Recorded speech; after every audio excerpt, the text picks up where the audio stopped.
and 2002. That recession would have been more severe, but we would be in infinitely better shape right now. We never would have had a housing bubble, and all these financial institutions would still be solvent. We wouldn't be trillions and trillions of dollars deeper in debt. The dollar wouldn't be falling through the floor.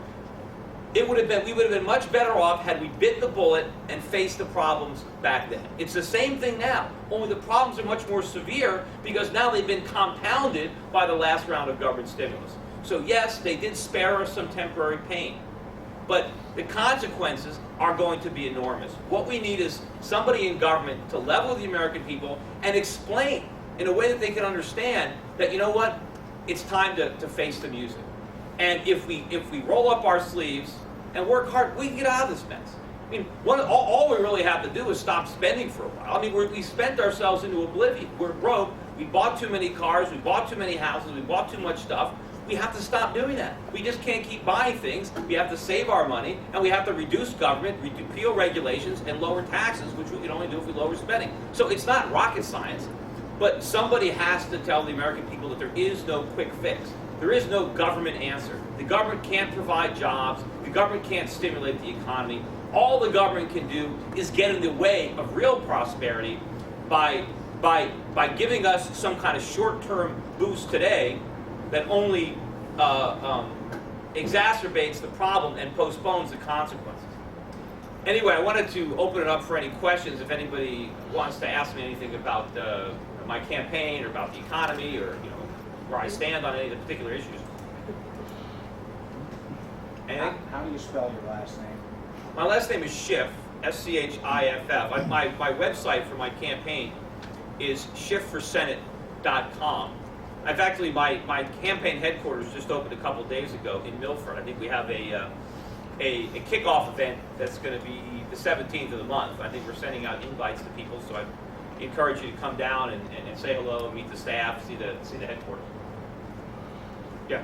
Mr. Schiff, I'm wondering if you could explain, to go along this course which you have said to kind of almost get your hands off of it and let, capitalism work, let businesses fail, let have to fail. What kind of recourse would you be facing in something like that? Like how bad can it, because I kind of see it as doom and gloom right now. Well, actually, I'm sorry, before you answer that, because this is still a town committee meeting, it's not really an open forum, if you could address your question with them afterwards. If I had any questions. No, I know, but this is still town committee, and it's only for town committee members to speak, so if you have a question for him, you can certainly address that afterwards, but I have to have town committee members speak. You can quickly answer that, but going forward. I can't sugarcoat it. It's going to be tough for a lot of people to do the right thing. It's just even tougher to do the wrong thing. And I'm tired of that. We can't keep, for political expediency, trying to find ways to push off the consequences to after the next election, because we are digging ourselves into a deeper hole. I want to start filling the hole back up.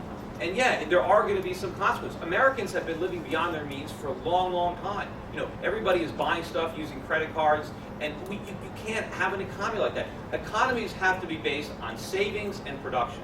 We've got it upside down. We're basing our economy on consumption, on borrowing and spending. We keep saying that the consumer drives our economy, but consumers can't drive an economy. Consumers can only consume because producers produce. And right now, we're relying on the Chinese to produce for us.